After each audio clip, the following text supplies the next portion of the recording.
Hello. Just confirming we are live. If anybody's live, say we are live.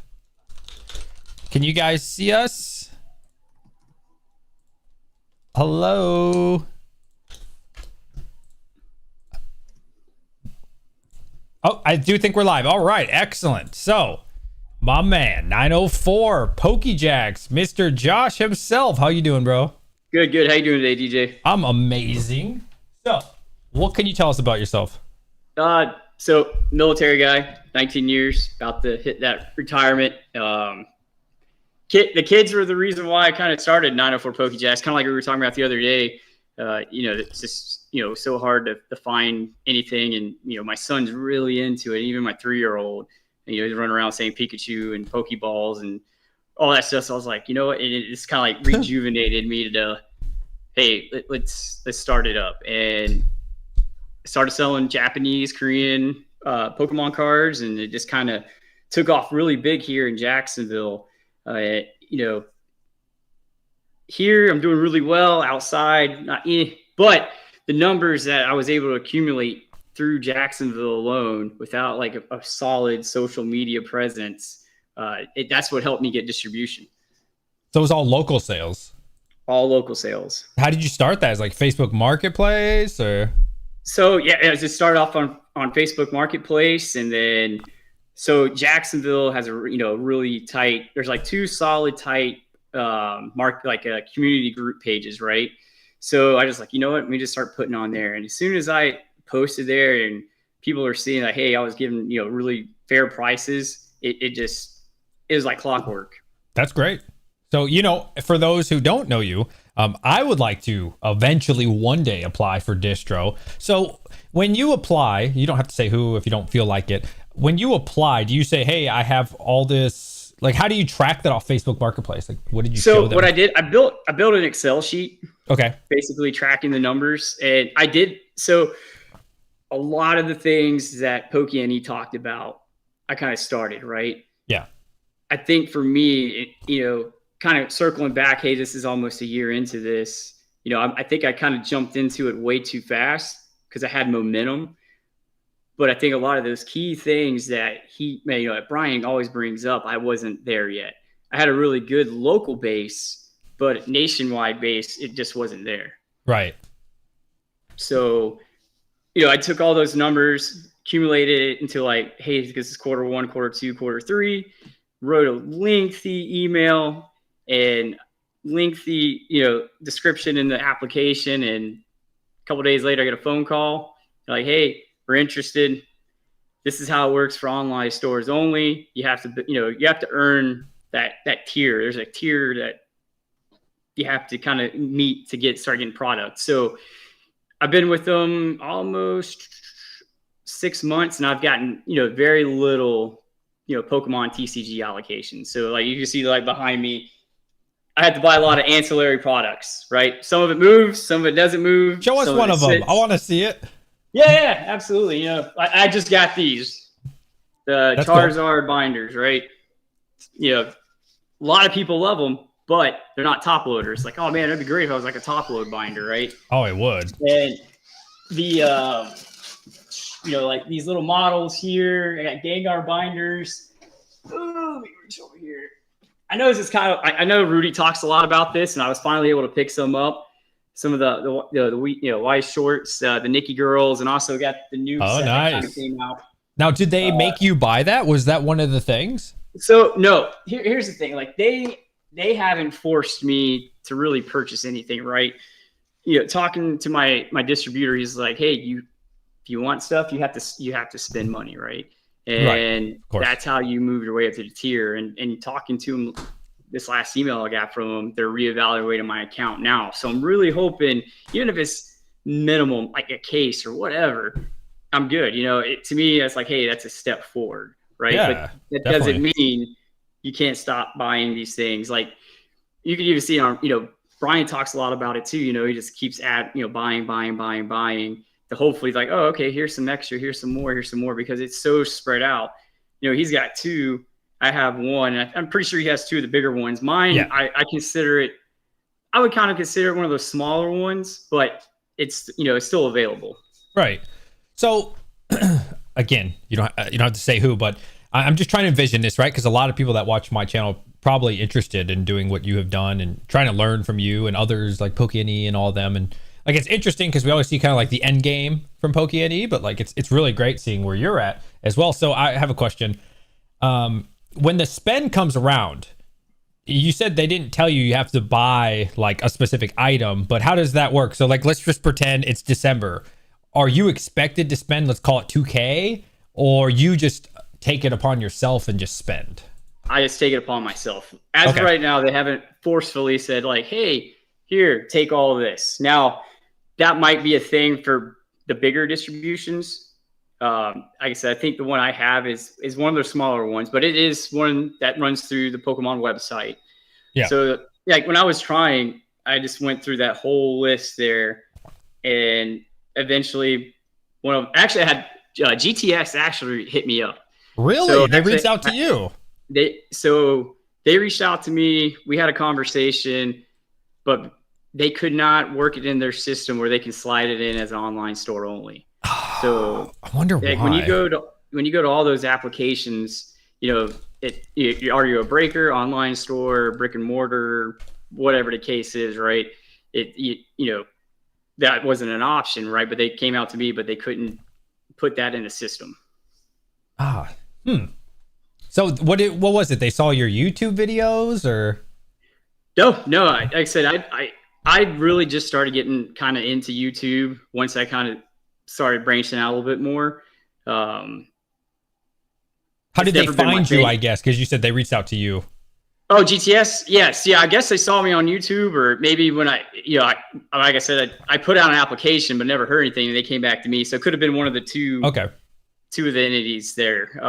But with my distribution here, they did want a recommendation, and luckily, my Chinese or my Japanese supplier spoke for me, and he was able to provide proof of all the purchases I've made. So they had some, numbers behind what I was actually saying. That's pretty cool. I didn't know they dug into that, like the reference. Yeah. Absolutely. At least this one did now. I mean, because it was online, just to make sure I wasn't fluffing numbers. Yeah. But between the Excels and his vouching for me, showing his side of the house, that I guess that's what helped me. But like they were very upfront with me at the beginning, like you will not get any Pokemon until you meet that limit. Now that limit, it to me is an arbitrary number because they don't tell you what it is. Oh, so you don't even know. No, I have no clue. They just say you have to hit that number. Right. So that's kind of like the fish, they're catching the fish. You got the hook, you got the worm. Now they got the fish. Let's see, what they're going to do with it. But yeah, they don't tell me anything. I'll ask. I don't ask a lot because I try not to bother them, because I know that's, listening to, Brian, all of them like, hey, don't do that. It's bad juju. Right. So I don't really reach out to them too much, but every once in a while, I'll like, hey, where am I standing at right now? And last email I got, which was from yesterday, he pretty much told me, he's like, they're reevaluating your account now. So what that means in long term, I'm hopefully, Ascended Heroes, maybe would be really nice. The things I've gotten like prismatic bundles. I've gotten that's cool. A couple of Surging Sparks, UTBs. Actually, part of my shipment. Did I bring it in here? Yeah, part of my shipment that came in today. Got one of these. Oh, so, nice. Okay. I get thrown a little bit every once in a while. I think that's just to keep on dishing it out, which is fine. Like it is difficult because I would say roughly, without going through all the numbers, I've probably spent around $6,000 to $7,000 on ancillary products alone. That's rough. It is. And then, some of it, I'm on TCG Player. Some of it sells at MSRP, and then, you lose that 12%. So you lose a little bit of money. Some of it's above MSRP, but I don't have anymore. But I had these Magic the Gathering Cloud and Sephiroth binders. They sold like hotcakes, and I was making like $10-15 on each one, even after shipping. That's nice. So, you just got to, with all these ancillary products, you got to kind of like find your way through to kind of keep it going. Like, I don't care, if I lose like $5, $10, as long as it's something, to pay the bills and, Right. keep on feeding Distro. That's the ultimate goal. So you said you had 19 years. You're going to retire soon. I do something similar. I think I've told you before. Yeah. I'm at like 16. So what do you see yourself doing after? Like, is it Pokemon, or what do you see after this? So I've been asked that a lot, and I've had a couple of folks approach me. Is like, hey, you want to open up a brick and mortar? And I'm like, it's just not the time, right? No. And locally here in Jax, there's some really good LGSs. There's one called Rally Point, another Navy guy. He's doing awesome. He's doing awesome. He's kind of like the staple here in Jacksonville, and that's kind of the business model. I was kind of looking at, because it works. What he does works. Now, an LGS standpoint, everything I've gotten Pokemon wise from distribution, I sell at MSRP. And when I did my phone interview with Distro, I told them that. Yeah. Now, if that meant anything to them, I don't know. But I was like, hey, I'm not here. I'm here for the hobby. I'm here, the word community people don't like. I like to try to help out, right? So anything I get from them, it's always at MSRP. Now, the stuff I go out in town and find, like you're talking about, like trying to find 75, 85, 80% market. Right. That's a whole nother ball game. But everything I've gotten from Distro, Pokemon wise, has sold at MSRP. I find it so interesting you got it in 2025. Like, that's the crazy bull run, man. That's awesome. Right. Still, right. Even if you just have to eat shit, like, that's pretty dope, man. Good for you. Yeah, I'm still shocked to this day, and I'm extremely blessed. That's why when I think about it, I'm like, oh, but I got it. I'm like, was it the right?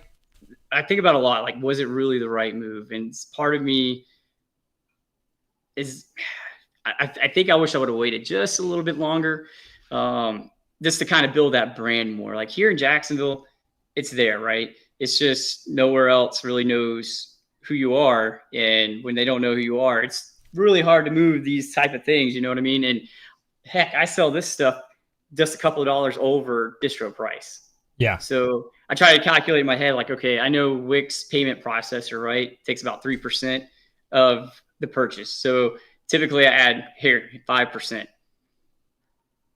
Yeah. And that's what I add on to the value. So, really, I'm just trying to break even to keep feeding distribution. So in hopes here soon, I'll start getting actual real Pokemon allocation so I can get those out to folks. And the things I do get, like, the prismatic bundles and stuff like that, I drop them at random times. I never keep the website stocked with Pokemon because it goes it goes fast. People here, you can see it on your analytics, who's in your page, who's on there. Yeah. And it doesn't matter what time of the night, there's always somebody in Jacksonville looking at my website.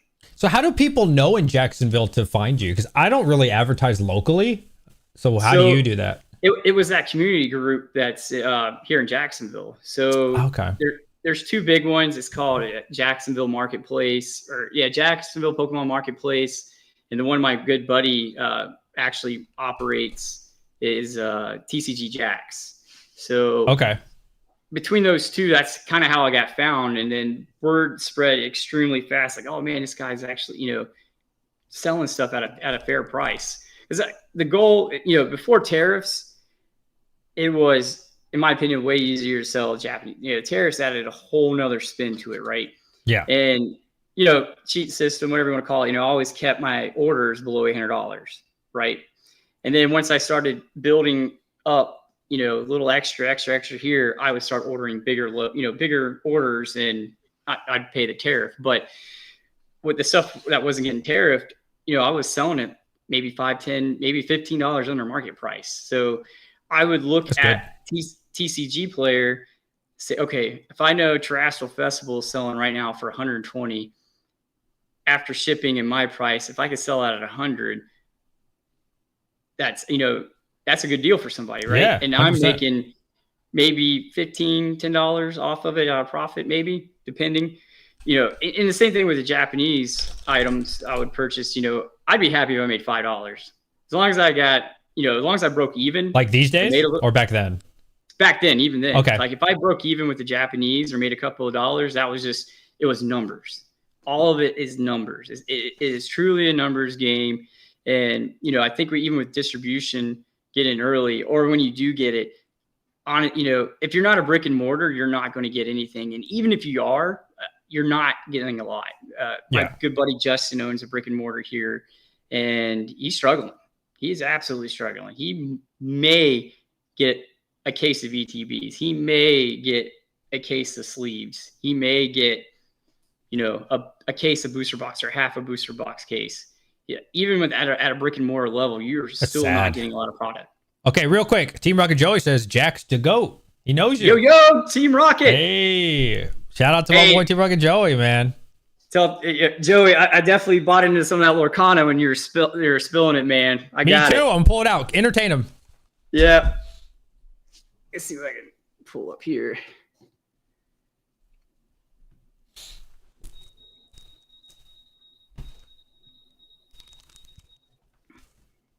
You didn't entertain him, bro. I know. I'm trying to get the screen up. It won't. I'm terrible at technology, man. 19 years in the Navy. I am an engineer. Yes. You know what I'm saying? I don't know if it's going to work out, folks. This isn't for sale. You know, I just listened to my boy Team Rocket Joey. You know man, I bought the first chapter when he first talked about it before it spiked. Oh, good for you. I did buy the first chapter, but I sat on it a little bit because I needed to be convinced, because I'm not going to lie. As I've said many times, I'm like, this boy smoking crack Disney. You know what I'm saying? I was like, nah. So then I think it took like a couple weeks. I'm not going to lie, because I couldn't tell if he was joking or not, because I was still like new to watching his channel. And, you know, he's like playing the character and blah, blah. Let me back it up a little bit. The first video I recall of Team Rocket Joey, it was like super dramatic. And he was like, it's all over. This channel was going away. Have you ever seen that video? Oh, I watched him religiously. Yeah. So he like transformed from like this dude with blonde hair. That was like that's what I remember. And it was it was my first impression. And then he like turned into like a Team Rocket Joey guy, and it was like bloody or red or something. I don't know. It was crazy shit. And I was like, yo, what the fuck is going on right now? Yep. And I was like, oh my God. I was so confused. So that was like my impression, right? But then he kept saying Lorcana, and I'm like, nah, I don't know, man. And then I think where he really sold me was with Fabled, and he was talking about how like there's this Mickey Mouse card that was worth over $1,000. Yep. And that's raw. And I was like, wow, at the time that's more than Umbreon. And I was like, dang, like there's actually some real value to this, you know? Absolutely. So then I decided to get the first wave. What does it say? CM1, and it's worth the shot. You never know, man. You never know. You never know. You know, and he talks about it. Disney has a brand. It has a huge following. I mean, I'm here in Florida, and every time we go to Disney, it's jam packed. Everybody loves Disney, so that community base ain't going nowhere. And you know, talking about Lorcana, if you do not have an LGS or a brick and mortar, they will not allocate you any. I heard that. You have to have team play, right? Something like that? You have to have team play. You have to have team play. You're 100% correct. And for those that had it beforehand, it was, you know, the COVID era. They kind of got grandfathered in from my understanding. But, you know, I could see it on there. And I'm like, hey, you know, I'll gladly take Lorcana. And they're like, no, can't do that. So I even reached out to Ravensburg. And where's that? What is Ravensburg? That's the company that that manufactures Lorcana. Okay. Wow, I can't say it now, but they have the contract with Disney. So you know, I reached out to them. They told me, nope, you don't have a store. You don't have any of this. I'm like, hey, I'm in Jacksonville. There's like a huge following for this, and there's not a lot of stores that, you know, have that available. So I even wrote Disney and tried to fight it. And you wrote Disney. Oh yeah. Dang. Good for you, man. I was like, hey, man, I don't like being told no. You know, it's just you keep on pushing until they tell you to shut up. So eventually I got told to shut up. I backed off, but I had to try. You know, even with that new set Riftbound, same thing. If you don't have a store, you're not getting it. You're not getting it. Is that the League of Legends one? Correct. Yep. I could have bought that off of Anon, but I don't know. I don't know if you saw any of my videos. I tried Magic out, and then the entire market crashed for Magic. So I'm like, okay, I'm good. I'm gonna stick to Pokemon for a while, and I do think Magic will recover one day for sure. But I mean, I have to sit on it, you know. Yeah, the recipe they did with Final Fantasy was perfect. I have a couple of collector boosters saved away. I got a collector's play box saved away. I'm watching it. Hopefully it'll come back up. But the recipe for Final Fantasy, and then just that fan base alone for Final Fantasy, that took it off. It Oh yeah, skyrocketed. And I think they would. Spider-Man probably would have done the same thing. But I think that key factor was that serialization. Mm-hmm. I'm sitting on those bricks. Entertain them. Yep. I got to figure out how to do this. I'm computer retarded, y'all. Bear with me.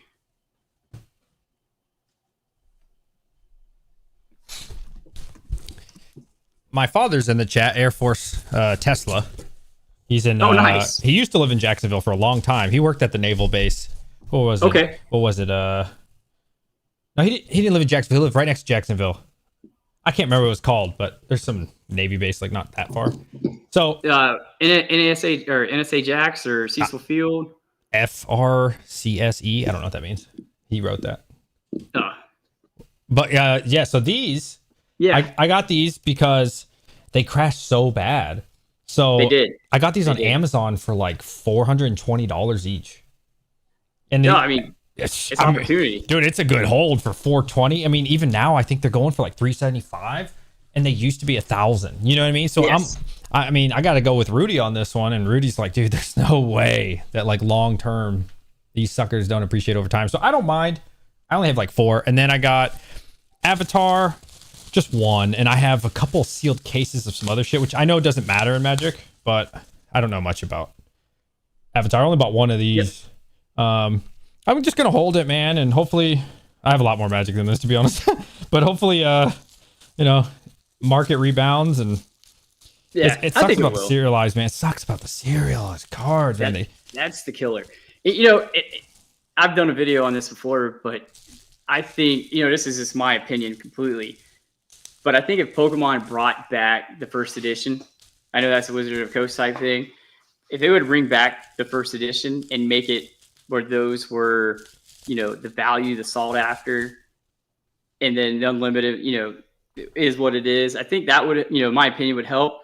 Or do what Disney Lorcana is doing and actually making chase cards really chase cards. Because I've talked to a couple of folks, I've even seen a couple of videos, they're opening like 5,000 plus packs just to hit an Enchanted, which is like the SIR or the SAR for Pokemon. Like it takes them forever. So Anon talked about this. I don't know if you watch Anon at all. Yeah, I do. Absolutely. He thinks they do it on purpose because if they do serialized or if they like make it super hard to get, then there'll be less sales, and they just want to make a bunch of sales and they don't care. They want to get into players' hands as much as possible, which honestly, I don't know if there's that many players with the amount they're printing. Like it's insane the amount they're printing, and it's just to get their quarterly earnings up. They don't give a crap. Nope. Like it's crazy. All about that dollar. But yeah, I think, who knows how many printers they have. None of us are in the true know for that, or maybe there is somebody out there, but it's, it's weird though. You're talking about how much they're printing and everything, right? The GameStops here, I've seen people they've been posting about it a lot lately. Nobody's buying from GameStop right now. Like there's actual, the prismatic figure collections and the Moltres still there. Nobody's touching them. Really? I'm surprised on the prismatic. I know about the Moltres and the UPC. I'm shocked about the prismatic. Do you know what they're charging? It was like what, $199 or something. I might. Let me pull you're talking about the SPC. It was like $199 or something. You talking about the SPC? Okay. Yeah. The SPC. Yeah. Okay, I could see it. I'm surprised because I want to say market on those is $250. Might have come down a little bit, but surprised on that one. Yeah. Yeah, well, it was even like with they did that Surgeon Sparks release. You would slowly start seeing that price start creeping up. I think that's kind of where I actually like acknowledge like, oh wow, the prices are kind of going up now. So on their end, and stuff like that, like I'll go wait in line for my kids to open it, like stuff like that. I'm like, I don't flip it. I don't go to Walmart. I don't go hunting for it. I don't go waiting outside. One day I walked into one here in Jax, and it was a complete utter madhouse. I was like, yep, I'm not worried. I'm not doing any of that. Not Yeah. worth it. It's too much, man. It's too Yeah. much work. All right, Anytime. I'm sorry. Bring it back to Pokemon. Yeah, Mega yeah. Dream. How is that done for you? This is my last box. Dude, nice. Congrats. This is it. So I've ordered, let's see, 80 boxes, which is 4 cases. Okay. And my first one came in, what, 2 days ago? Gone. My other one just came in. My other 2 just came in today. And yeah, this is the last box. Wow. This is it. But Nice. yeah, go ahead. I'm sorry. No, you go ahead. You're all No, so, a lot of folks here know I'm in the military. So, they work with me with, shipping and stuff. Some of the folks, I'll send them an invoice and they're like, hey, can you meet me at Target on your way home? So I'll pull into, Target parking lot so they don't have to, pay for shipping. For these, I sold them, market right now, it's been bouncing around between like 125, 127, right? So what I did for these is I put them up for 130, free shipping. Yeah, so that's cool. I'm pocketing maybe $10 a box, and then like I said, everything I get goes back to 904 PokeJacks. I don't use any of that money going anywhere else. It's strictly to feed Distro. Everything I do is to feed Distro, to keep feeding the beast, so I can hopefully make that the magic number, as they call it. So for me, I was surprised. I sold 11 out of the first case. And that's it so far. I was really shocked. I thought I would be sold out by now. I have it at 125. To be fair, you do have to pay $10 for shipping. But I thought I'd be sold out by now, but nope, not yet. That's crazy. Yeah, one full case, somebody came and bought the whole case. Wow. He's like, how many you got? I was like, I got at the time I had like 30 left. And he's like, you got a full case still? I'm like, yeah. He's like, all right, I'm coming to get it. And no crap, cash in hand. There's your case. Did you actually buy the case?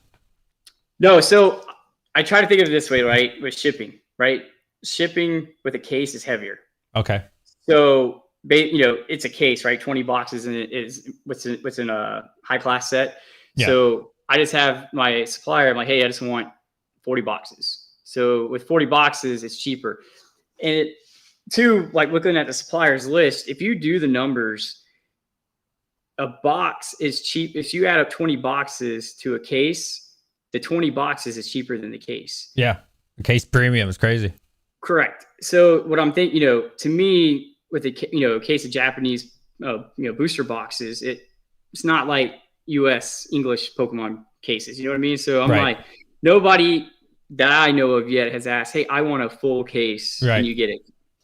So to kind of eliminate some shipping costs, some tariff costs, offer a product at a fair price to the customers. That's what I shoot for. I'm really shocked that they're doing the case premium. I looked at it too. It was definitely like $10 more per box or something. Like it was a lot more. I was like, really? Are people doing the premium for this? I don't know. Maybe they're just getting too greedy. That's probably what it is. Because I figured it'd be cheaper, but it wasn't. We talk about, I think we talked a little bit about this, right? So like I know they watch the market.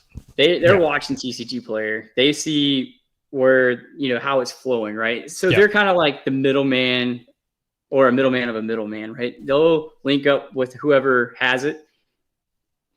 They'll buy it from them. They'll kind of pinpoint where it might fall in the market. How they can sell it on eBay or TCG Player. People are going to sell it at TCG Player, right? Because if you go to eBay right now, you can look at a box from Japan, right? And I try to tell people this. You get a mega, especially now with tariffs, right? So let's say, I'm going to throw a number out there, $125 for a Mega Dream, right? Mm-hmm. And I'm looking. Free shipping. Well, guess what? You're still going to get a tariff on that $125 box you just bought. Ah, okay. So that's buying from overseas. Correct. Because it's always going to get released there before it gets here. Now, there is options, at least for my supplier. I'm pretty sure there's other ones that do it as well. You can get it 2 days before. You can get it the same day it releases in Japan. So it will be at your doorstep at release. However, that's a high price. You're paying a very good premium to get it the same day it releases in Japan, which I've never done that.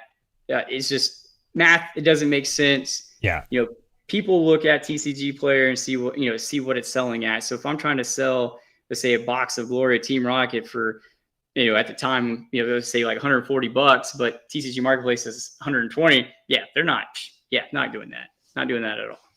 So I just wait for it to come out. Even some of the sets that are questionable, I'll kind of wait a week unless somebody says, hey, can you get me this? And if it makes numbers make sense, like, yeah, I'll get it for you. But I'll wait maybe a week or two and see how it balances out. I mean, there's quite a few people here in Jacksonville that, as soon as it's on the street, they want it. And there's some people that wait it out because it will come down. Yeah, that makes sense. I need to try Facebook Marketplace. Maybe that, because I just got the second case today. So maybe I need to see if you guys got like a community, like the community or the groups. Like, it's crazy how many people are within those groups. Like the big group, like I'm in right here, is like 3K, and the next group is 2,000 some odd people in it. And like I said, that kind of was the benchmark for me. Hey, I got, at that time it was Trassel Festival was huge, right? Still, and I think market $100, and I was selling it for 80. So okay. People are like, oh man, yeah, that's great. How much? Yeah, we'll take it. And I was making, $5-10 maybe, break even sometimes, whatever. But it was just something more I can add into the business. And talking business wise, like with Brian with Poking, I think this video today, like I'll go cut people's grass. I'll help people move stuff out of storage units. I've done all kinds of obviously I can't get a second job because I'm in the military. Well, a second job with hours or whatever, right? Right. But I'll look, hey, if somebody needs help with something and I'll see it, I'm like, I'll go. You need me to fix something? Done. Let's go do it. Right on. Whatever I can do to keep cash flow into the business when the things aren't selling, at least to keep it going. All right. Rizzo gave us a $5 donation and said, one last big dong. I like to say the donators, just put that thing on the table. Got to keep the stream going till I leave. Thank you, Rizzo. We appreciate you, man. That's awesome. Appreciate it. Yeah, that's good stuff, man. So the only reason, I don't want to say the main reason I haven't put it on Facebook is because I'm trying my best to keep all sales on the store. And then I don't know how it works for you, but when I'm on Facebook, I'm like, hey, here's my store. And they're like, I don't want to do it on your store. I'll pay cash. And I'm like, I need the sale on my store. And they're like, no, thanks. Do you ever get that? Or they're like, I'll go through your store, because I'm trying to get my store number higher. So that way, if and when years from now, when I apply for a distro, my number's higher. All the time. All the time. So they do it. Okay. It depends. It really depends. Anything from distro, I won't do that. Some Japanese, every once in a while I'll do it, but like I said, predominantly everything sold here is from Jacksonville. I've had a few people in Tennessee, I've had a couple people in Oregon, and I've even had people, hey, why am I not getting charged sales tax? I'm like, well, I haven't met your nexus yet. So once I get closer to your nexus, then you'll see it. But as of right now, the numbers don't make sense. So actually, I'm kind of saving you money right now. So yeah, a lot of those folks, in other states, they'll buy, they kind of continue to buy because they're not getting paid. There's no sales tax. So they're like, oh yeah, I'm saving a little extra money, but that works for them. I'm like, hey, absolutely. Come on down. Somebody bought from me in Michigan, and they had to pay an extra $15 because of like Michigan tax. I guess they get taxed crazy over there. I don't know. Oh, wow. Yeah. Crazy. So when I got Wix, I did the, I might pronounce this wrong, Avalera program that came with the package I bought, and it automatically kind of does everything. So I just say, hey, these are the states I want, and it does everything for me. That's pretty cool. I need to look into that. I know it. I just click do sales tax pretty much, and that's it. And it just tells the state and does it on its own. I don't know if it gets as detailed as yours though.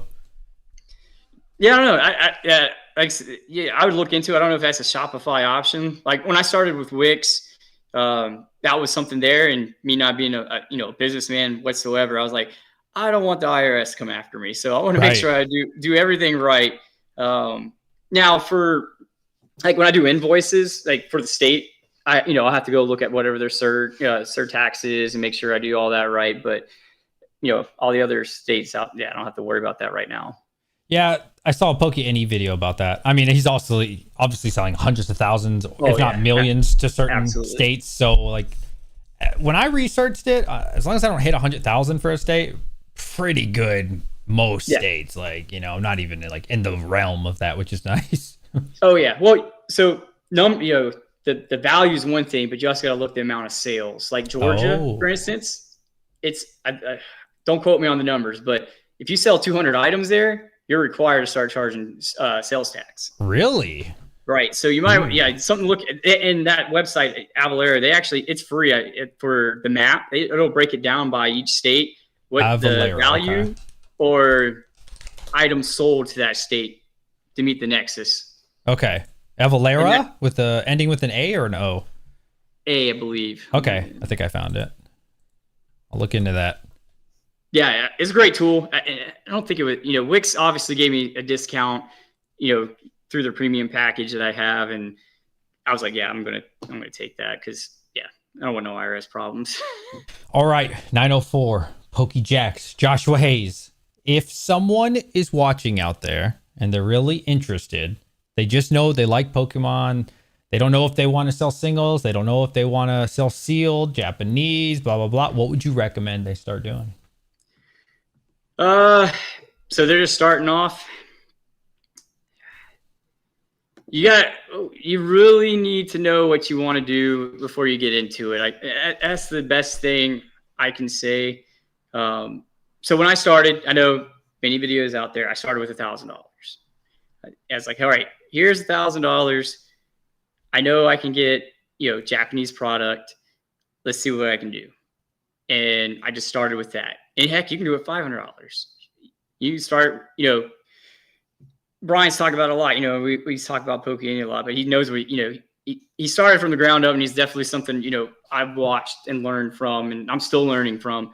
And, you can start with nothing, but I think the $1,000 to me was a good start. I was able to get a good chunk.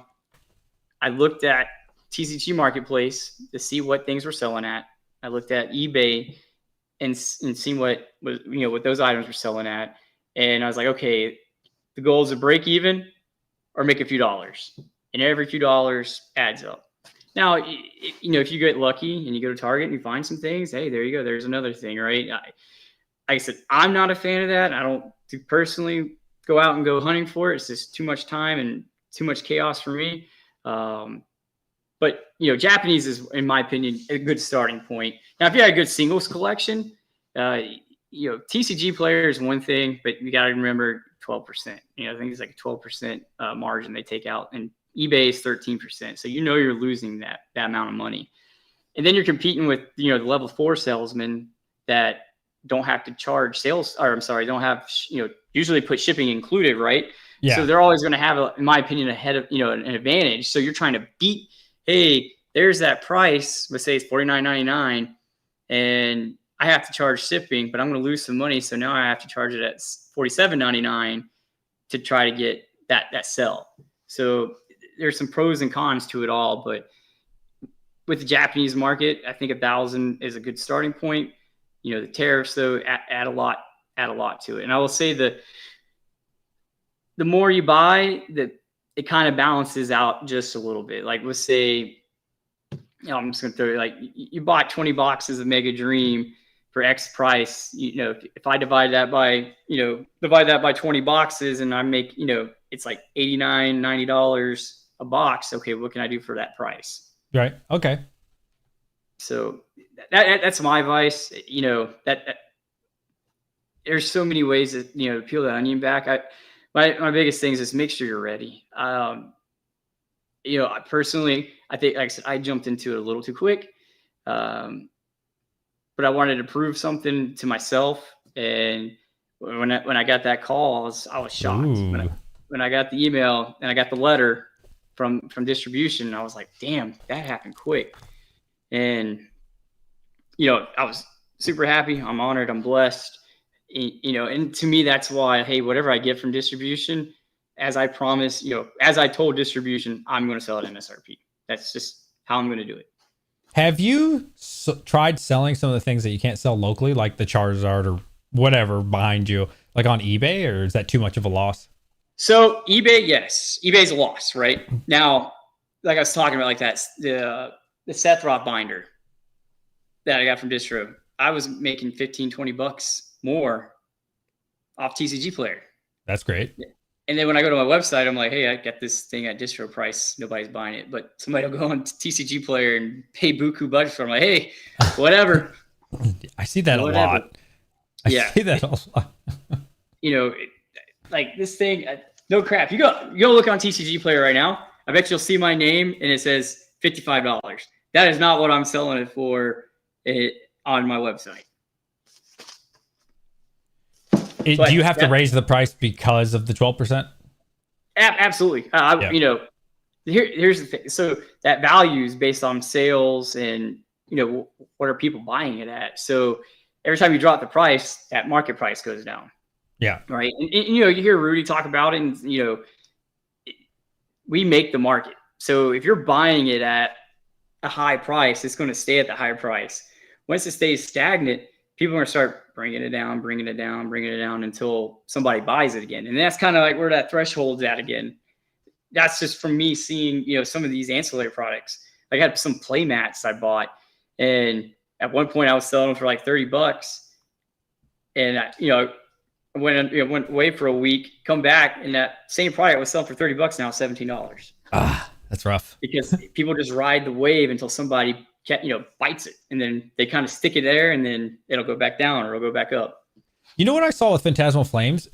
The resellers killed it so fast. Like, so pre-sales for Phantasmal Flame booster bundles were like 70, 72. So I listed mine on day one at 54. So I was like, okay, you know, who really knows what the pre-sale price is going to be? But I know I'm $20 under. As soon as it went live, all the resellers listed it for like $43. Everybody. So I looked there, and also non-TCG did a lot of the research, to be honest, just kind of watched this video. But he showed all the people with Distro, like the big accounts, they listed it similar to Mega starting around 54, 55. Nope. All these resellers listed, 43 right off the bat. So they killed that. Then they did that to the ETBs. They did that with the booster boxes. They did with the UPCs. So they undercut everybody to make $4. Like, what are you doing? Yep. Like, murdered the market, and now it hasn't recovered and it just keeps going down. Yep. Yeah. Oh yeah. Cause they're just trying to, flip it for a quick buck, whatever the case is. Not here to trash talk, people that do all that, good on you. But yeah, it's the same way on Facebook Marketplace or out in town, or some of the, some of the vendors, they'll keep bringing the price down until they, either they're going to break even or they're going to make a little bit of money. Yeah. That's just kind of how they do their business. Yeah. So I want to say a booster bundle is like $30 before tax at Target, I think. So after tax, you're probably like 33, somewhere around there. So yeah, and I'll be honest. I got my Distro page pulled up right now. I have no problem telling you what that runs for. Give me 1 second. Yeah. Hello, everyone. Throwing up the 22. Appreciate y'all. Yeah. 22 is like something for my other channels. It's like, I don't know, term of endearment. Like, hello, I don't know. Hey. It's not like an official meaning to it, but people just say it. I say it. Like, it's like, hello, or you can mean whatever you want.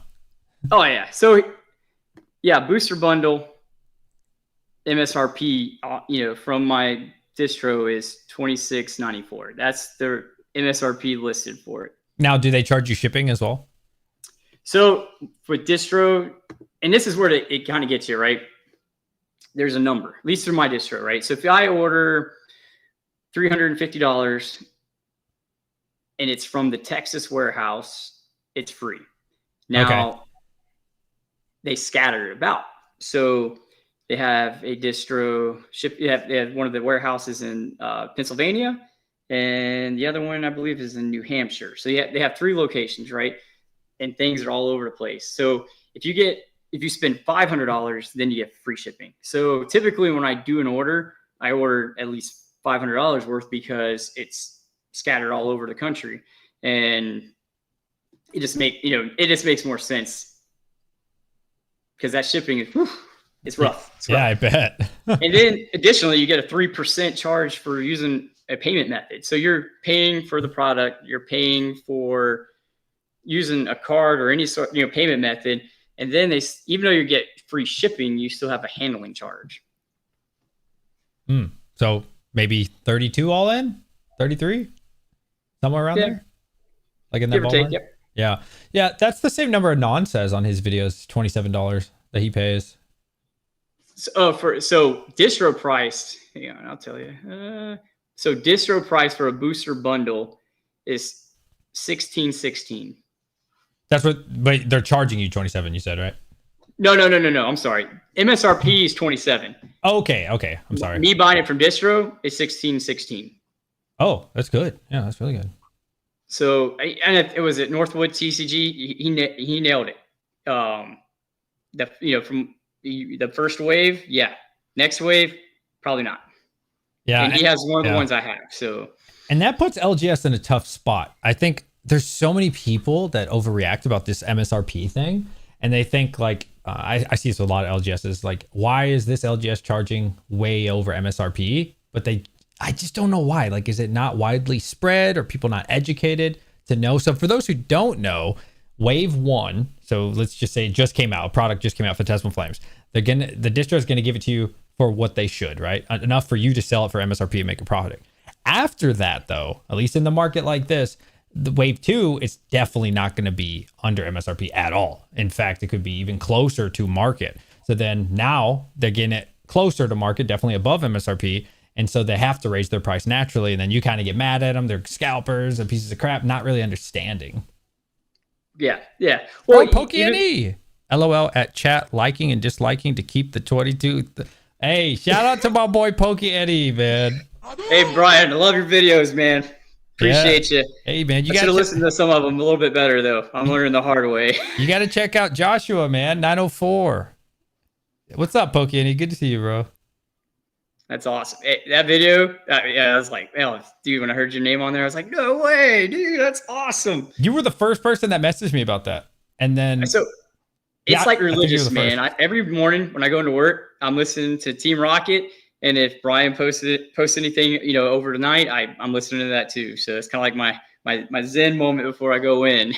And I was surprised because PokeNE hasn't made videos in so long, bro. Like the last time I saw PokeNE before he started making all these videos was on Nostalgianomics live stream with I forgot the guy's name. He's like the way I figured it was, he's like a big stock guy or something. I'm not really sure his name. But before that, I was like, man, where is the content? So yeah, when you messaged me, I was like, are you sure PokeNE he stopped making videos weeks ago? And then, dude, now we're getting 2 a day, which is fantastic.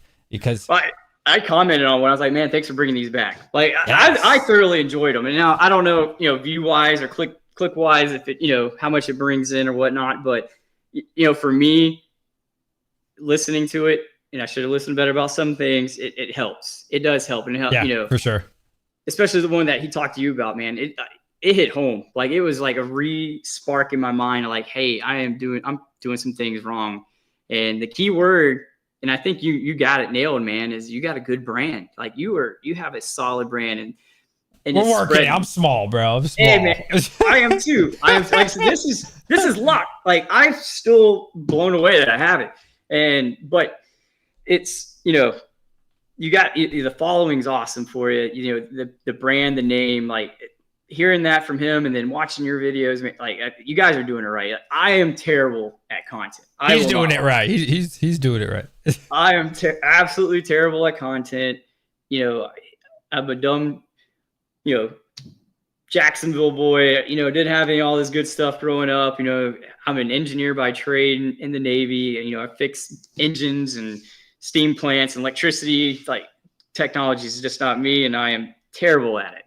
It's interesting. I mean, obviously I've never been in PokeNE's shoes, but it's got to be interesting how he affects businesses. Like you have Distro, me, someone who aspires to one day, years from now, get it. How many other people, that are larger than you and smaller than us and just starting day one and been in this for 5 years and 10, you know what I mean? It's really interesting that someone could make this video or a video series and just affect so many people. That's really interesting to think about. Yeah. Oh yeah, it is. And, when I started, the kids with the driver, and then, just watching poking his videos. I was like, man, I can do this, and I have my regular 9 to 5 military job, right? But I did not want to use any of that money to start this. This is solely based on me doing what I need to do to make it successful without tapping into what I make out, in the 9 to 5 job. I see, for me, and I totally respect your hustle, like 100%. For me, I'm so opposite because I have to like use the funds that I had before because I'm only doing like the sealed, and I just started the Japanese, as you know. Thank you for that, by the way. You know what I mean? And they poke you any, man. I just so like I mentioned that in my video today, which sucks. You know what really sucks? Everything Poke Annie said in his video today, I didn't even know he made a video. I was like literally downstairs filming, and then while I was editing it, I noticed he had a video, and it like basically contradicts everything I said. But I hope it wasn't unclear.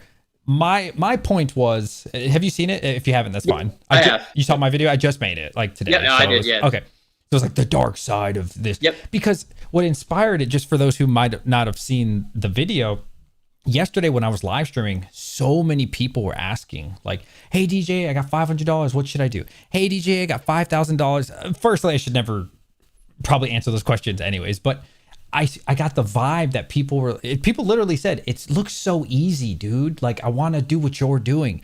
And that's why I made the video. I'm like, dude, it's not what you think. No. Like, No. like it's one thing to start off with Japanese. It's one thing to start off with like singles or go to your Target and shit. Like, I think starting with sealed is like the greatest. English, exclusively to English. One of the stupidest things you could do. Seriously. It's because as I mentioned in the video, like, how do you get the product, and I genuinely don't think most people are going to be able to get a good amount of product without money.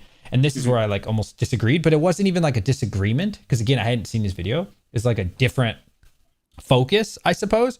Because here's the thing, and I'm sorry to take the you're fine, man. Absolutely. Like in the last probably 10 days, I've probably spent $15,000 on products that were on sale. That like, if let's just say I started with $5,000, or if I just started with $1,000 and I bought, I'm sorry, all I have is Lorcana next to me. Just pretend just pretend it's Pokemon booster box, right? And I invest it into that, or I invest it into all these, whatever, like little things, because you're only trying to do English sealed here, right?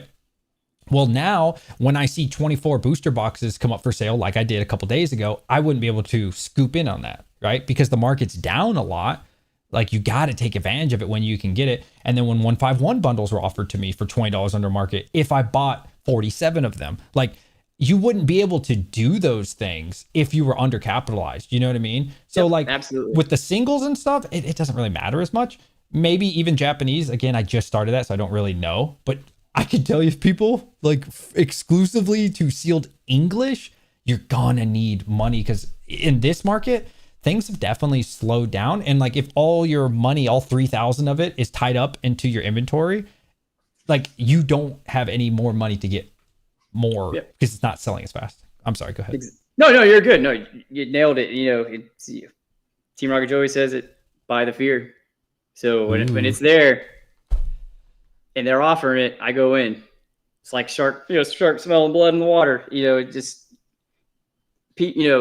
People hop into it for the wrong reasons, and then they get themselves into a hole, and they have to get themselves out. Like, I've had people call me, hey, I have this collection of singles. And I'm like, all right, well, not huge in the single market. I mean, I have some, I post them up. And they'll tell me, I'm like, yeah, I'm sorry, I'm not interested. And they're like, well, would you do 75%? I'm like, just not interested in what you have. But yeah, I give them like, hey, go to Rally Point. I've offered, hey, go to, other LGSs I know that are, that work with people, you know what I mean? They'll try to give them the fairest buck they can in that sense, especially if they have something really good. I'm like, oh yeah, go to Rally Point. Jamie will take care of you. Is that a store? Like a LGS? Yeah, okay. Yeah. So, Jamie, great dude. Like, so he's a veteran. He started off in a flea market way back in 2021. Yeah, I think it was 2021. And he had distribution through the flea market stand. No, he got Distro through the flea market. What year was this when he did this? I'm pretty sure it was 2021. Damn. It was before COVID. Okay. Right before COVID, I think. Yeah, and I'm pretty sure it was 2021. And he just opened up his store, a physical store location in April of 25. Okay. So, he took all of that and invested it into, opening up a brick and mortar. And like I said, he's doing great. Good luck. Definitely a good business model to follow once you get to that level for a brick and mortar. Because, that was one thing I was going to mention too about market price, right? LGS sells at market price. And, that's why I say, hey, I'm blessed to have what I have. If I get a case, I'm happy. You have no problem selling MSRP because I don't have leverage like that. I don't have rent. I don't, I'm working out of my garage and attic. Like all of my stuff's up in the attic locked up, and I'm here in my garage with my other stuff, and I don't have that amount of leverage. So, when I think about it for the LGS is I don't necessarily get upset per se that they're selling at market, because there's probably, there's a reason why that they're doing it. And because that the product's stretched so thin now, it just makes it very difficult for them. And I'll go to them. Rally Point, I'll go buy something there every once in a while at, market price, just to show the support. Yeah. There's some really good folks that run some LGSs, and there's some real sleazy guys out there. I forget the YouTuber's name, and Cardinal Gaming. Do you watch him at all? Cardinal Gaming. He's got you probably know him for sure. He's got glasses, and he's got a couple stores, and he always has like the shit right behind him, all the Pokemon at the store. I think I've watched a couple of them. You would know him, like if you saw him. He's got like a little bit of a beard. He's a cool dude. I mean, I don't know him or anything. Yeah, I got you. Yeah. But I watch him, and he owns an LGS, so I love hearing his insight of like, it's really difficult because, again, people don't understand that like wave one, they're getting it for a great price, but after that it's expensive. And then people literally come into his store. He has 2 stores, and they get mad at him. Like, why are you scalping? Why are you blah, blah? And he's like, you don't understand. I don't get it for under MSRP. I can't sell it to you for MSRP. And he's like, it really affects him mentally, and I feel bad for sure, but the people just don't really understand. And I don't understand either, right? Just I understand what people tell me from YouTube, No, absolutely. It's because you're getting charged a different price every time, and like I said, it's just that leverage point. And here's my thing too: it's like your scalper. How many of the folks that are actually going in there are buying it for the hobby, or how many folks are actually going in there to buy it for scalping? Good question. That's always the question I ask. And so when I did my very first MSRP sale, when I got items, I did a lottery. A lottery system. I put it on Facebook. I put it on YouTube. I'm like, hey, comment to this video. I'm going to put your name in a lottery system. And if you win, I will contact you, and we'll, I'll send you an invoice if you're local, whatever, we'll work it out. And that's what I did.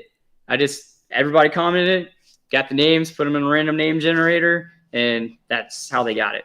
Because if I would have put it on there, it would have gone. One, it would have been gone fast. But okay, but 2, randoms would get it. Try to give everybody a fair shake. Yeah, that's cool. And some of the other items I get in, like I said, I'm in the community group, and some of these folks have kids. I will personally message them and like, hey, I have this. Do you want it?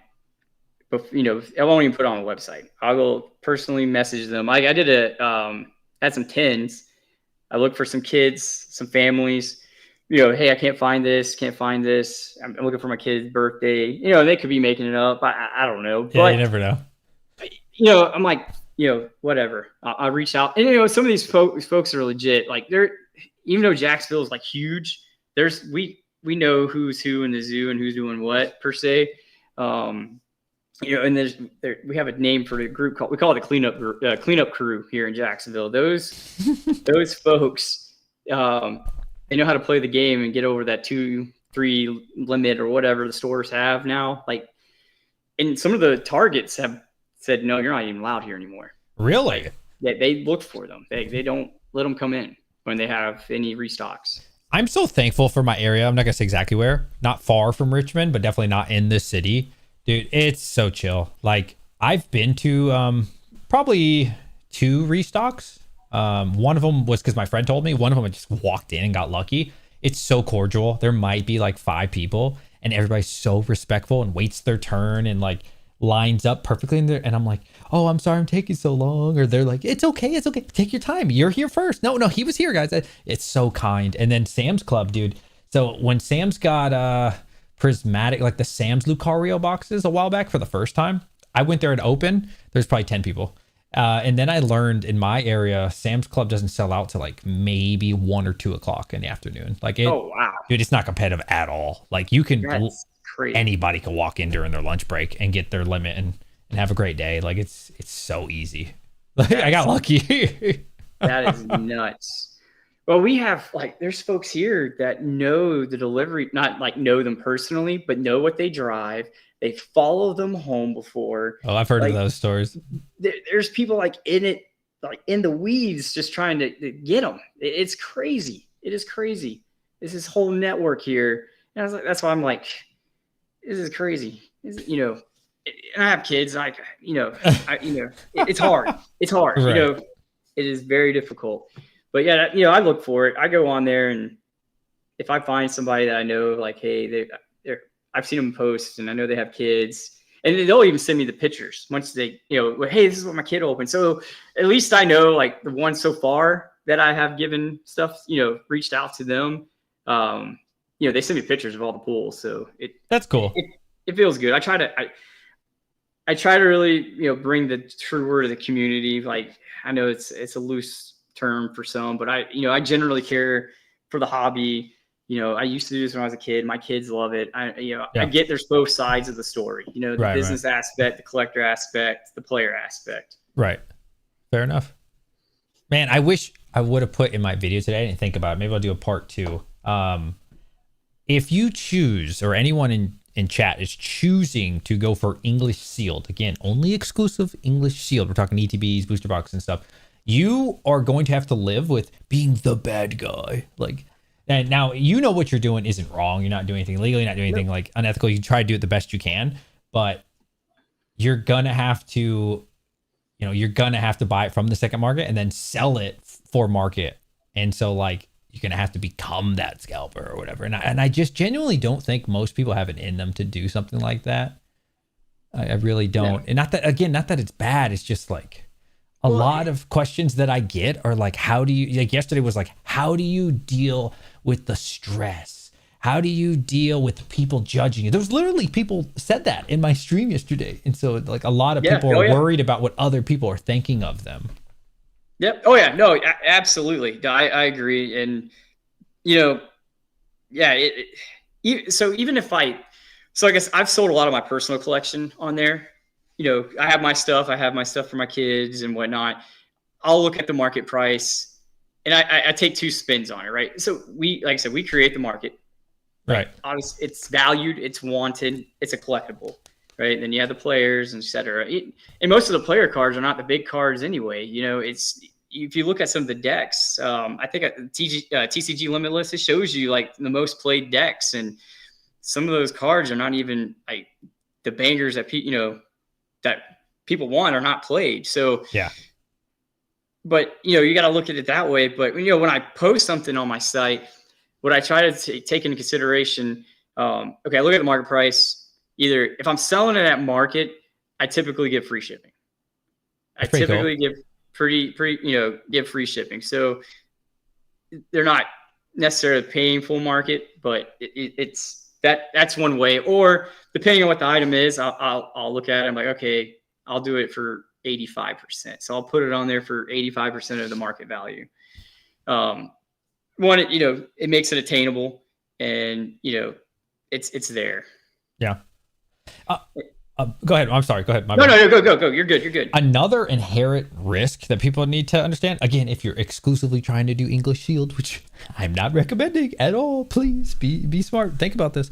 When you're buying at 80% off the market, if you would have bought 3 to 6 months ago and hadn't sold it yet, the everything you would have bought by now in this downturn would have gone down, right? So I'm making up things here.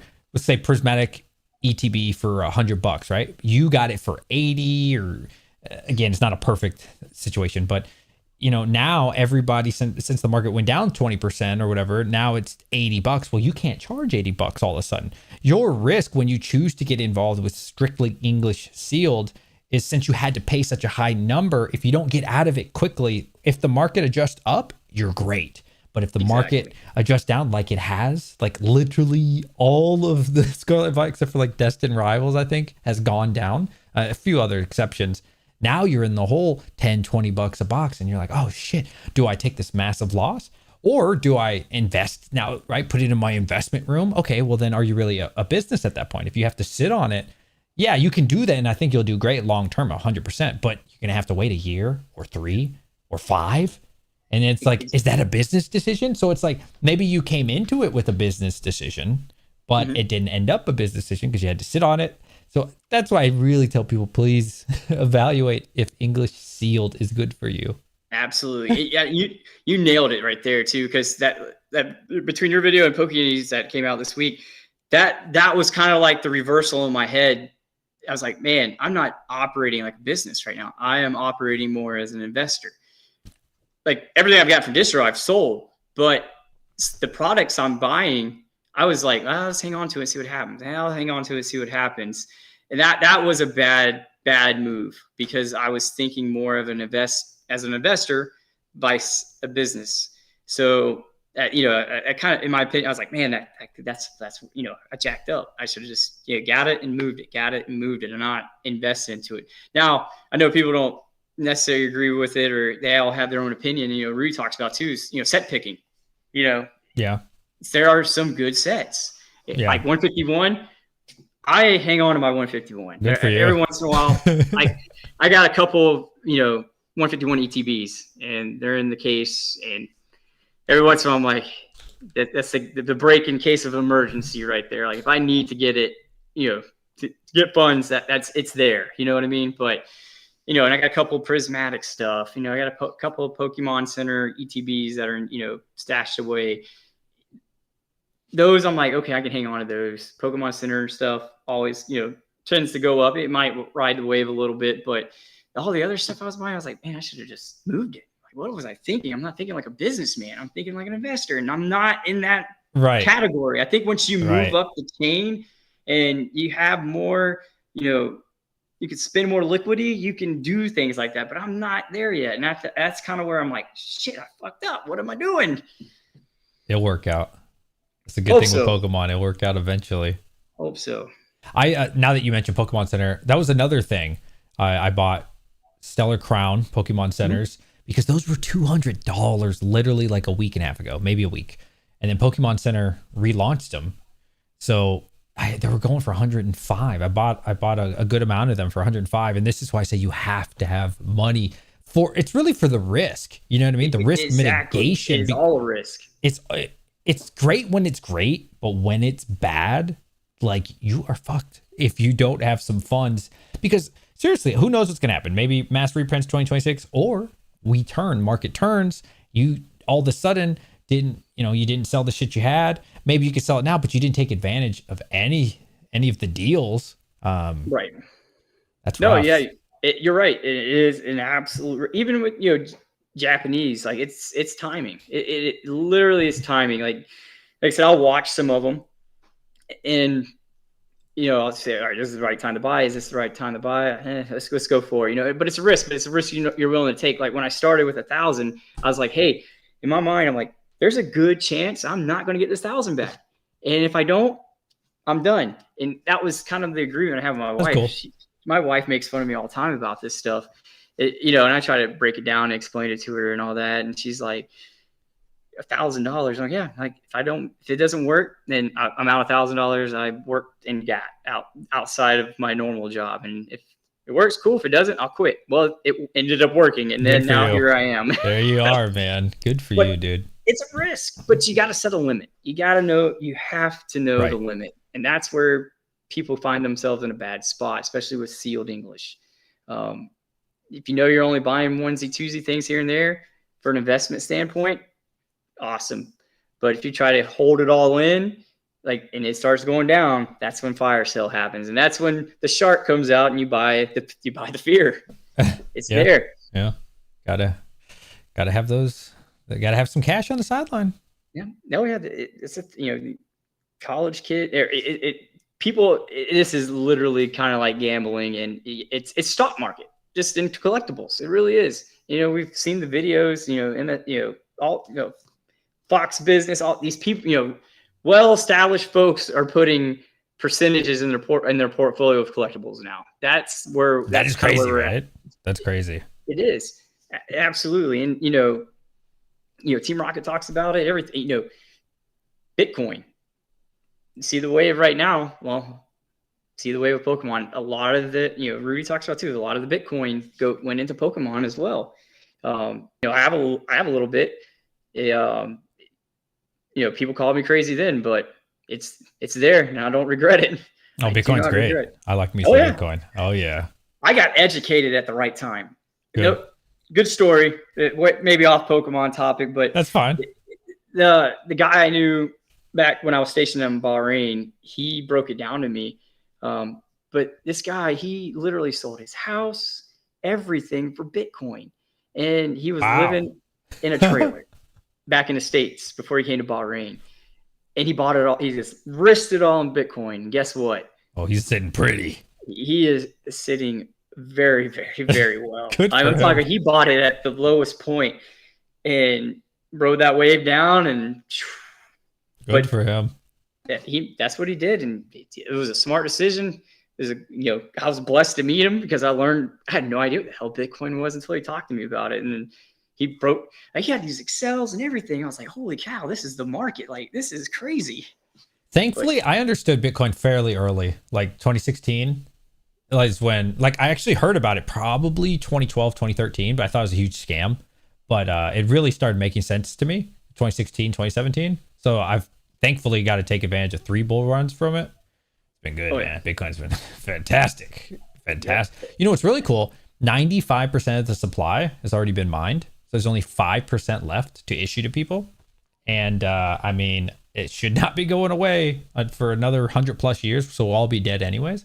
There's only 5% left, and that's the great thing compared to like the dollar or something. I mean, the dollar's infinite. You know what I mean?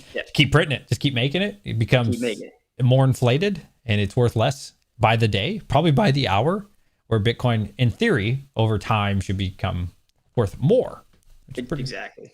Well, it's like precious metals, collectibles. That's all these high-end wealthy people, like, can't be made anymore, then it's got to be worth investing in.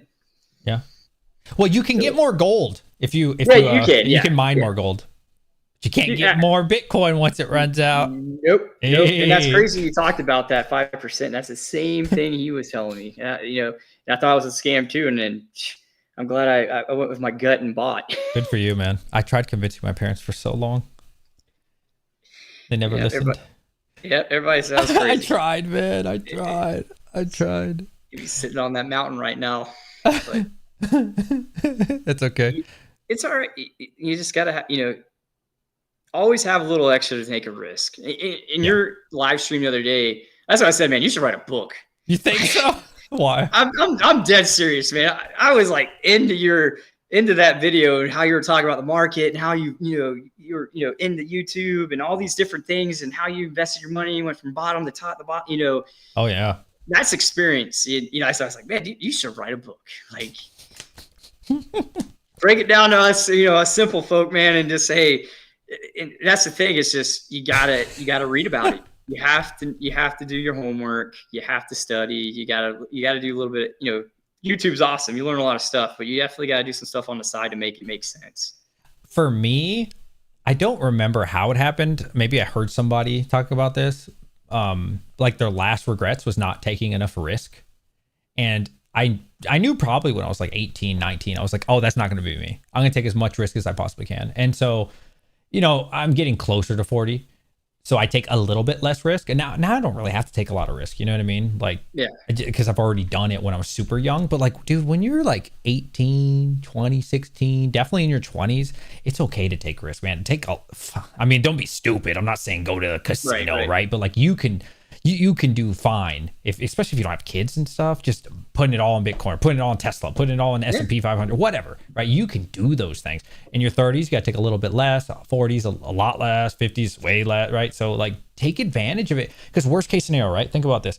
Most people watching this are poor, no offense, or broke, I should say is a better word. They're broke, right? So what do you have to lose? Are you gonna become broke? You're already broke. So like, why not take the chance when you're super young? You know what I mean? Yeah. What's gonna happen? Right. Be broke? Okay, you're already broke. Like, you got nothing to lose when you're young, man. Go for it. Go for it. Yeah, and that's the funny, the Tesla thing you were talking about too. Same thing. I took the risk, and I was like, oh, worked out. Oh, great. Did you buy Tesla? Like early? Good for you. Early. Somebody educated me on that too. Like I'd like to think I'm a really good people person. I love talking to folks, getting to know them. Yeah, and that's kind of what helped out here in Jacksonville. Like I'm not afraid to talk to a stranger at all, right? And maybe that's what, my grandfather raised me, but I've learned so much from other people, and I'm very humble enough to like, hey, I don't know anything about this. Like even this content stuff, like I suck at it, but I'm trying to get better. And I talk to folks who've helped me out a lot. But you got to be humble, ask questions, ask for help. It goes a long way. And me asking for help, or, hey, can you explain this to me, why it's paid off, and I'm very grateful for that. Good. That's awesome, man. I will say, if I want to be, I can definitely be a people's person. But as I age, I don't know if this is the same for other people watching, I don't want to talk to people unless they like have a similar mindset to me or something, because I feel like I'm aging so fast. I feel like an 80-year-old man, and I'm running out of time, and I just don't have any time besides like my close friends, my family, and like either investing or like the business or something. Like if it's not related to that, it's really kind of bad. I think Alex Hormozy mentioned this. I don't know if you watch him. You watch Alex Hormozy? Yeah. Okay, so like for him, he said it like there's two paths, and it's like, does this help me with my goal? If it doesn't, he shuts it off immediately and just stays on that path. And like, I never articulated it that way, but I think I've been like that for quite some time.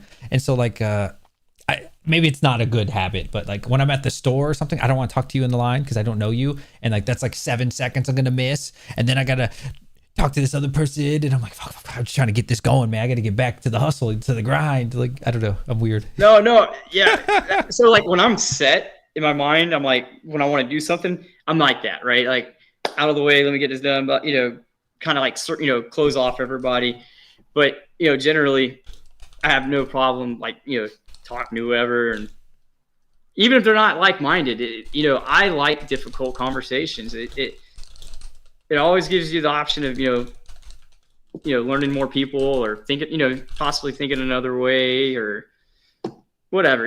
I just try to keep it open, because it's good conversations, and hard conversations are a good thing to have. So my mom's in here too. My mom and dad. Wow. Shout out to mom and dad, man. So Beach Walker love is my mom. She says, dang, I love talking to people. She does. My mom, listen, mom, you used to embarrass me. Because like, when you're in line, so my mom's from Jersey City. So she's a city girl. So they like to talk to strangers, and like, I wasn't raised like that. I don't enjoy talking to strangers, or it's not because I'm not a people's person. It's just like, I don't know you. You know what I mean? I don't want to know you. No offense to that person. I just don't. So my mom will be in a line in a gas station or something, and she'll be talking to the dude in front of us. And you could get the vibe that he doesn't want to talk back, but he's like being polite. My mom, Jersey, you know what I'm saying? And I'm like, Mom. And I say, Mom, stop talking to them, please. Leave them alone. It's like, no, you stop. And she'll just keep chatting with random strangers. And I'm like, Mom, stop. Now my mom loves chatting to strangers. No, I mean, everybody, yeah, it's weird. Like, it's a good thing and a bad thing. You know what I mean? It's just, you get, what you think might be a 5-minute conversation turns into an hour conversation later. So you're like, oh, sometimes I'm like, oh man, why did I dig myself in this rabbit hole? But sometimes you get a little bit out of it. You never know. You never know. You never know. And I was that the Tesla thing was totally random. So That's cool. I'm glad that I ran into that individual and he taught me a lot. I was like, oh shit, bye. You know? Yeah, people used to think I was like the craziest person on earth because I literally put all $27,000 that I had from a deployment into Tesla, all my net worth, every penny, and they were going bankrupt as a company. But I just, to me, it was so obvious because like I said, no one told me about it. My hobbies, which is kind of sad, is quarterly earnings, annual reports. I like looking and studying, macroeconomics, microeconomics, charts. I'm weird, dude. I love it. I love hearing about like how many cards Hasbro sold for their quarterly earnings. I'm just really interested in that naturally. So like, not saying I've never watched Netflix or something, but like, so when I saw about Tesla, I was like, wait a minute, these guys can't go bankrupt. This is so obvious. Like, yes, there's gonna be EVs everywhere. They're gonna drive these cars are gonna drive themselves. What? How are people not seeing this? And I'm the only person thinking it at the time. People are like, you're an idiot, you're a moron. And then same thing with Nvidia, dude. People now everybody knows Nvidia is a powerhouse. But at the time, people are like, it's not that good. Palantir did really well for me. Like, I don't know. There's been some good plays. So it's interesting. Rudy mentions this in his video. And just because everybody else doesn't agree with you does not mean it's right. Full disclosure, because you could be an actual idiot. I'm sorry. No offense. Okay. But like, I've noticed for me, when everybody disagrees with me, I'm like, okay, this might be a good thing. Not saying it is, but it could be.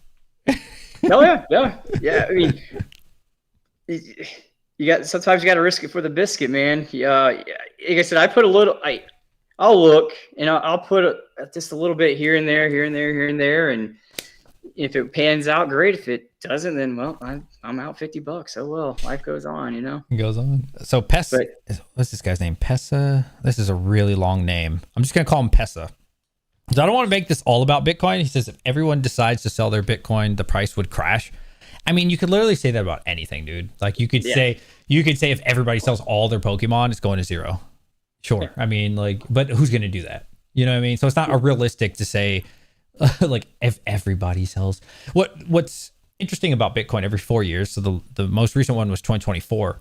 The halving schedule happens, which means only half of the supply is created for miners. That's how it works with Bitcoin. I don't know if you know that. I used to mine a lot. Yeah. So when I was in Bahrain, that same guy was mining because cool. Whole other subject. We won't go down that subject. So right now, I don't remember what the number is. I know for sure it's like 3.125 Bitcoin in each block, which happens every 10 minutes. I don't know what that math is off the top. Let's call it 600 Bitcoin per day for the entire globe.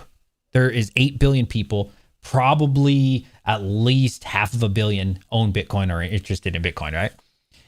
600 roughly for the entire globe per day. Okay. In 2028, that number gets cut in half. That turns into 300. 300 for the entire planet. In 2032, it goes to 150. You see why? Like the demand, the shock. There's no, I'm sorry, the supply shock matters because eventually, as time goes on, I mean, there's already not enough for everybody. But we're talking 3-4 cycles from now, we're under 100 for planet Earth. And Bitcoin's only growing in popularity. Crypto's only growing because, sorry to steal the spotlight here. No, you're good. No. Give you guys a perfect example. I bought 3 properties back when I was in New York, right? The first one was just some land because I was building a data center. And I had to get $27,000 out cash to pay for it because it was going to be a cash deal. Well, so I go to the bank. My money, by the way, guys, my money. Okay, I'm not borrowing money. I say, hey, I want to withdraw $27,000. So I said, oh no, you cannot withdraw $27,000. I said, this is my money. I would like to take my money out. Now, mind you, this is on a Friday. Okay, it was supposed to close the deal. I thought I could just walk into a bank, silly me, and just get my own money back. They said you can get $5,000 of your own money back. Then in 24 hours, you can get another $5,000 of your money. So they don't do it on the weekend. So Friday, I get $5K. I have to come back Monday to get $5K of my money. Eventually, you see, so it takes me 6 business days. So it goes into another week because of another weekend to get my money back. And I have to explain why I'm taking out over $10,000, which is paperwork, which is annoying, right? With Bitcoin, crypto, whatever, is permissionless. I don't have to ask you. Dude, I could literally send you, if I had $1 billion cash right now on your phone, I wouldn't have to ask. Nobody would know about it really, unless you mentioned it or something. I could send people to China, people in Japan, people in Africa at any second of any time, and they'll have their money. Boom, done, right? And so long term, crypto's not going anywhere. I'm here to tell you. No. I'm here to tell you guys, like, it's not going anywhere. Oh yeah, no, it's yeah. It let it ride its train. It'll do what it does, and I think once that it's just like Pokemon. Once everybody sees it start going up, they're going to start wanting to buy. Oh yeah. When they become a believer, that's when they start buying. Yeah. Yeah, but yeah, just tuck a couple of bucks away every month. Throw it in there. It's not going to hurt. What do I blow $50 on a week? I just eliminate that and put it into that. Like, what Smart. Can I get rid of in my daily life for that week that is waste, fraud, and abuse, or whatever you want to call it? And where can I put it at? And that's kind of how I do it. It's just like, all right, let me take a little bit of this and put it right there, and I don't need that right now. I think that's smart, because like if you go to a store and buy a water bottle, something small like that to make up for your $50, what's this, like $2.50? Some places are $3 for a water bottle. Yeah. Be smarter, be more selective, and buy that 24 pack. Now, if you have a serious problem with buying drinks or waters or sodas, like throw a 24 pack in the back of your trunk, and every time you need a drink, go out there. That probably cost you 30 to 40 cents, or stop eating out as much. Or instead of, you could pack your lunch or something. Yeah, it's very easy. Everybody's going to make all these excuses of why they can't invest their money. It doesn't even have to be Bitcoin. It could be your retirement. It could be Pokemon cards. It doesn't matter. But like, it's so easy, stop going and traveling all the time. Stop visiting all your friends all the time. Not saying you have to never do those things, but like all the time, seriously, come on, cut the spending back a little bit, and you can definitely turn that money. One more thing. Sorry. One more thing. I'm not as bad about this now, but when I was in like serious grind mode, when I was trying to make my first 100,000, this is like 10 years ago, I would ask myself, what is this money really worth, right? So if I buy an $8 meal at McDonald's, I think 10 years ago it was about $8. Not anymore. Not anymore. Yeah. What is this? What is the opportunity cost of this, right? This is kind of compulsive, but I'm like, okay, if I buy this $8 McDonald's meal, realistically, that's like a $16 meal, because I was always thinking like, I could put this in the stock market. I could put this into crypto. I could put this into some kind of investment. And then, something crazy happens, that $8 meal now becomes $24, because the next cycle after that, I don't do that as much. But like, if you start thinking like that, it'll really change your mind of like understanding like, oh wait, what could this cost me in the future? It's not just $8. Yeah. Oh yeah. Absolutely. You cut, I didn't grow up with a silver spoon, kind of the same thing you're talking. You figure out how to live, survive. Yeah. You figure out how to survive. Shoot, when I was in high school, I had 2 jobs. So smart. And I don't want to say it's like my grandfather, practically raised me, and that man worked his tail off pretty much till the end. And that's kind of what that's got embedded in me, is like hard work ethic, and your name goes a long way. So. But you got to learn what you need and what you don't need, and it does get difficult. You talk about unwanted, use of money. I get people all the time, "Hey man, you need to go vend. You need to go vend." I'm like, nah, I'm not going to go vend. I'm going to pay for a table, and you're going to get sucked into all this other stuff. I was like, it's just not my scene. Now I would go to one, and I've known people that. Vin, and I personally know, and I'll go, visit them and, support them or whatever. But as for me sitting at a table, it's just not my thing. It's just, I feel you on that. Where I do think, and I've never done it and probably will never do it, the potential with vending, like I could see myself once a year doing it, because I would want to buy. So like, I don't think I'd really want to sell, but my friend, my neighbor, who's 2 houses down, he vends to only sell and trade. I'm not sell, to buy and trade. Like he says, buy and trade. Most people say buy, sell, trade. He doesn't really like to sell at all. So he doesn't advertise selling. Buy, trade, because he said, dude, like on a small scale, it's not a big deal. So if you get a card that's worth $100 and you get it for 80, it's only $20. But if you get like $1,000 card and they trade it to you for 80%, that's $200. You do that a couple times. And so like you really come out like a bandit. Now that's also Yeah, dependent yeah, on your location, right? Like, absolutely. it's Yeah, at your little local show, probably not. People aren't walking in with, poncho cards and a bunch of Umbreons and stuff, but like definitely the buying of it. But again, I'm not really into singles and stuff, but they do tell me like, dude, it's killer deals. Like you get to buy and then you get to sell it full market, which is crazy. And yeah, yeah. sometimes they'll buy it at the show for 80%. And sometimes when the market was hot, people were paying 110%. This is insane gains. Yeah. Yeah. Maybe Oh not yeah. now though. Yeah. I mean, like some of those, yeah, vending, they'll fire sale like toward the end, just trying to move some of their products, and there's a couple shows here. The big vendors, or the guys that got some money to throw around, they'll go out and buy the whole table from somebody. They'll say, "Hey, I'll give you 75% for your whole table right now." Oh yeah, I've seen And that. some Yeah. people tap out or Yeah. do it, and then others like, "No, I'm good. I'm good." Because once you've done it a couple times, and my buddy Mike, he's a vendor, but he's really good at it. I've supported him a couple times, and my buddy Clinton, like you could be a good vendor and support tables and all that kind of stuff, and do good things for other customers that are coming by. You got to be able to communicate and be open with them. Like there's some really good ones out there, but there are definitely some ones that are, especially with the the bigger guys, they're going to come try to buy you out, and then they're just going to sell at market, so they're making a huge profit. So anybody that's going to a show, don't let them intimidate you. If you're going to be your first time at a vendor table and you're confident in your ability to sell your slabs and your singles, don't be afraid to tell that guy that's offering you 75% no, because he's going to spend it. He's going to sell it for 100%. Yeah. Nostalgianomics talked about this for a Collecticon that he went to. I forgot when it was. I think the market was still a little hotter, but PSA was walking around buying entire tables, like slabs, like all of it for 90%, which is crazy to think about. Yeah. 90%, dude. I would sell everything I have for 90%. You could have it. Like, I probably would tap out too.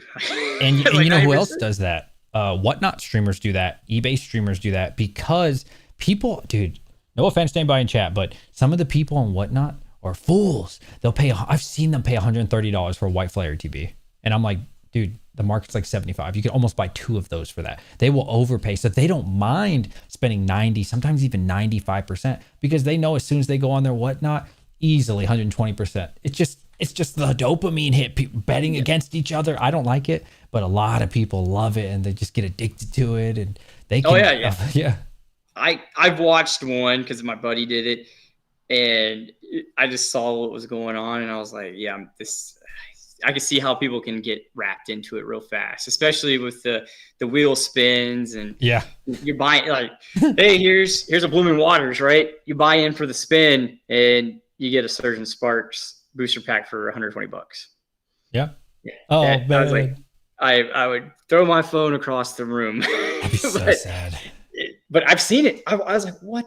But that's how, I guess that's what happens. And I mentioned it is like something's changing and whatnot. My buddy was telling me that this gambling aspect or something's changing. That's why he's pulling out of it. Now, I don't know, but correct me if I'm wrong, anybody out there, but I heard there's some change with Whatnot and gambling and how they're operating. So, and that's probably how he made a lot of his money. He's like, hey, I got this Blooming Water, and there's X amount of wheel spins, and all the other wins or Surgeon Sparks booster packs. So even if that person eventually wins, he's made his money back and then some.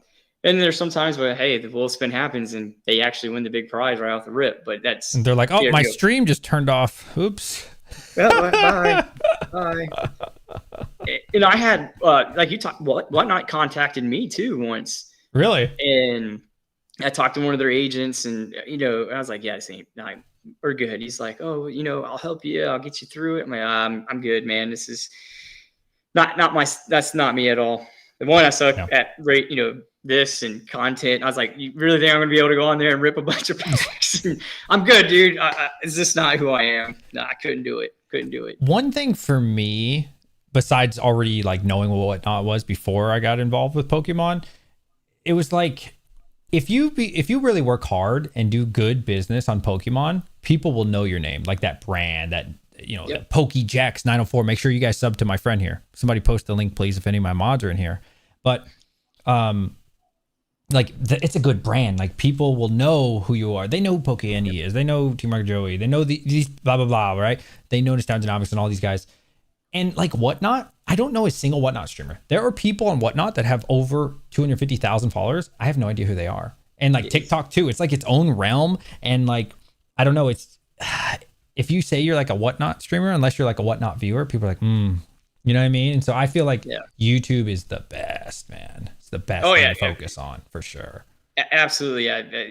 Yeah. There's tons of, I have no idea about Whatnot. I'm just going to stay out of that swim lane. Fair enough. And I'm learning YouTube and, content making and all that. But, I've learned so much from YouTube. It's it's anything. You can pretty much find it on YouTube. And, if you don't know, hey, let's see what this is. But you can gain a lot. And,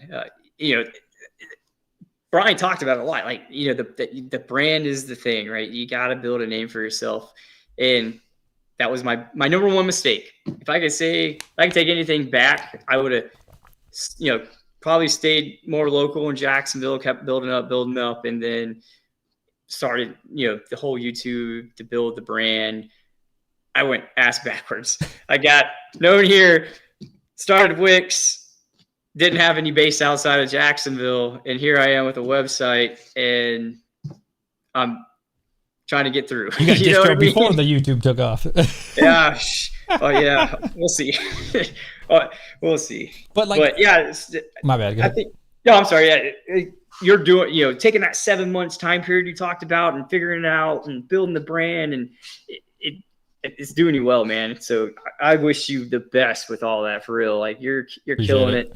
And stay genuine and keep doing what you're doing, man. Like I love your videos. You give a lot of great knowledge, and like I said, knowledge is power, man. It goes a long way. It really does. Thank you. Business videos for me, I already know they're not going to be like highly viewed big hits. It's just not. It's such a small niche, Like if I wanted views and subs, I would just talk about like top 10 trending. I would talk about this is down and this is up. Those things. That's the easy views. But then like they're never going to become customers. They're not really good for like what I'm trying to do at all. So yeah. Do you have any final thoughts? We've been here for 96 minutes. This is a good stream. Oh wow.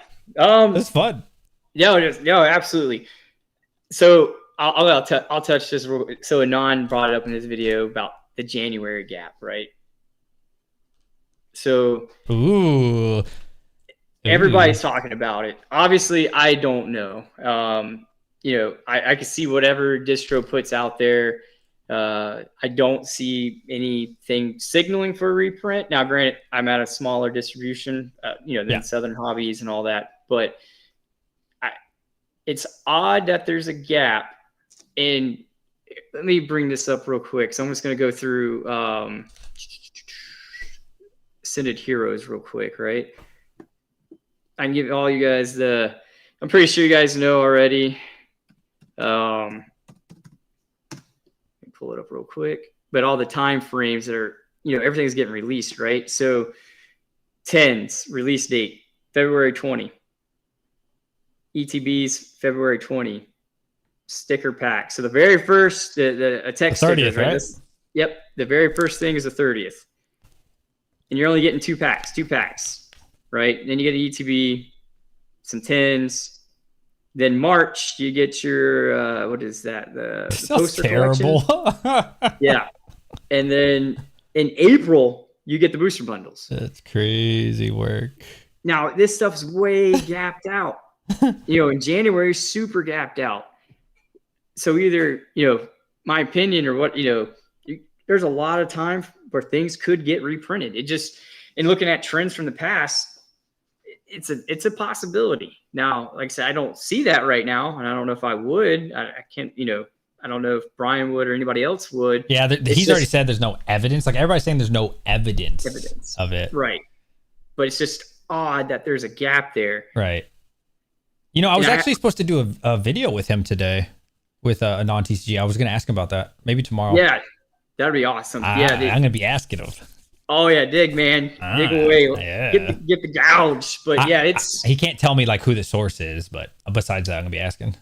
oh yeah, absolutely. But yeah, it's just odd that there's a huge gap, and then there seems to be a lot of restocks right now. There's a lot of product going around because you can see some of the trends in the market, right? It's just odd that January's gapped, and I don't know. Actually, I'll reach out to my Japanese supplier when the next set's coming out, because right now I got Mega Dream, and I know there's some other, Emerald something, and I have a feeling that Rayquaza is going to be in that one. But I don't think that one comes out until like either maybe February. I'll ask him and I'll get you the information. What'd you say the name was? Something Emerald. I can't remember the name off the top of my head, but I'm pretty sure that one's going to have Rayquaza in it. Ooh, that's gonna don't quote me. That's my thoughts, but it's just a big gap. Yeah. And I think Japan's going to come out with another product before Ascended Heroes comes out. Like full on come out for everybody, like where it's in mass. That would be crazy. So this is a weird market, man. This is weird. It is. And so what I'm thinking in my head is like, okay, if that's what Japan's doing and we're going to be behind in sets. So, but that's going to be a delayed response. But I don't know. Yeah, that's just my opinion. If like you have so much of a gap and then Japan just lays one out in January or February and we haven't even got Ascended Heroes yet. Oh man. Yeah. So January 30th, I'm just making up. I don't know what the hell I'm talking about, chat. I'm just going with Josh said here. Speculating. We're all just speculating here. January 30th, they come out with a 2-3 pack, whatever it is, right? Stickers, whatever, poster. And then all of a sudden in February, they're like, Rayquaza set, right? So that's going to be weird because it's like, people are going to be like, oh man, I really want this Rayquaza set. And then some people are going to be like, well, what about Ascended Heroes? But it's not coming out anyway. So it's like, that's a weird situation to be. It's going to be a mess. It's going to be crazy. Yeah. It's going to be a mess. It's going to be weird. Unless they do kind of what they did with, Heat Wave and Glory of Rocket, is they're both general smaller sets. And then they're like, oh shit, we got to bind them all together to catch up. I don't know. Because it was weird because you had Journey Together, which was their battle partners, and then like super rapidly then came out Heat Wave and Rocket. So it's odd, but Japan just pumps them out. So it just time frame just seems a little weird, but Pokemon does what Pokemon does. So are you buying more Mega Dream or you good now? I probably will. I'm watching it. I'm going to leave it this way right now. So the 124, so the market's been weird the last 3 days with it. I've seen it go from 123 back up to like 129. It's been in that weird range, right? And I've seen it with the Japanese because I'll look at that Excel. Did he send you that Excel sheet? Yeah, I have the Excel, so okay. I can see. I haven't seen it move in the last couple of days, unless I'm blind. No, it's like cents to the dollar, right? But I'll look at that and I'll look at what it's going for on TCG Player, and that's kind of how I base it. Right now, it's got a weird vibe, and I can't quite. This is one I can't quite figure out yet because of how it's bouncing, but knowing what's in there, like Mega Gengar, in my opinion, this is solely my opinion, is going to carry the set. Just hearing that, a lot of people don't like the new Mega Dragonite. I like the Dragonite more. I don't like Dragonite in general, but I do like that one. It's something different. I wish, they would open up their minds a little bit more and be a little more creative. Maybe I'm stuck in my OG ways with 151. Like, my opinion, Gen 1, Gen 2 will always be my favorite, right? Of course. You grew up on it. Yeah, absolutely. Gold and silver, blue, red, yellow. Those were it. Lugia is my favorite Pokemon. I just can't get past that, but it's just, we'll see. It's a weird wave, and I can't quite figure it out for Mega Dream yet. It was kind of like that a little bit with Inferno X because it took a dip and then it shot right back up. 160, 170. It was extremely weird. You know what's crazy, Josh? We do have to end after this.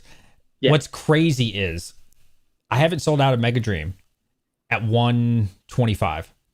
If it shoots up to 140, 150, everybody's going to want to buy it. Right now, when it's cheap, people don't want it. Yep. that sucker shoots up to the moon.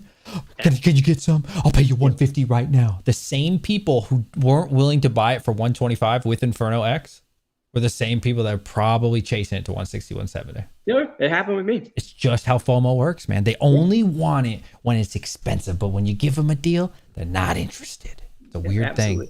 I will tell my recommendation, man. I know I got to cut this off. Hold on to a little.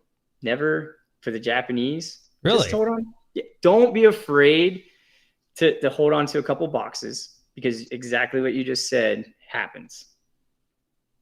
Smart. Because it will, like, if you lose a couple bucks, you lose $100. Okay, cool. And what I've done to make that money back up, maybe not all of it, is like, hey, if I know it's not going to sell any higher, or it went way down, I'll just open the whole damn box. And then if I find a good single, there you go. I'll sell it. Or a lot of times I do is I'll give the free booster packs with every order. Like, I'll throw some booster packs in there. Hey, thanks. Appreciate the support. Here's some, make up for that way. And it gets more people into it as well. Cool. All right, Josh, guys, please. I just put his YouTube there. Please subscribe, comment on the video, watch it through, help him out. Let's get him to grow a little bit. Thank you so much, bro. I love speaking to people with Distro, or just in a different aspect. You're obviously doing way better than me, and I think that's incredible, man. Keep killing it, bro. Maybe I'm doing good on YouTube, but you're doing good. You're more advanced in your process than I am, and I love hearing what you have to say, and I'm sure there's a bunch of people who learn from you as well. So thank you, bro. Yeah, I appreciate it. I appreciate the opportunity. I promise y'all I'll get better at content. I'm a simple guy. I just got a big heart, and I want to help everybody out the best I can. We need a new camera, and we need a mic. Done. You don't need anything super expensive, like a $100 camera, like better than a web camera, and a little bit of a $100 mic. You'll be good, bro. Write it off on your taxes. Seriously, that's what I do on YouTube. Well, this is a brand new channel, but all my other ones, at the end of the year, I just put that in as a, oh my God, what's it called? Deductible? Deductible, yeah.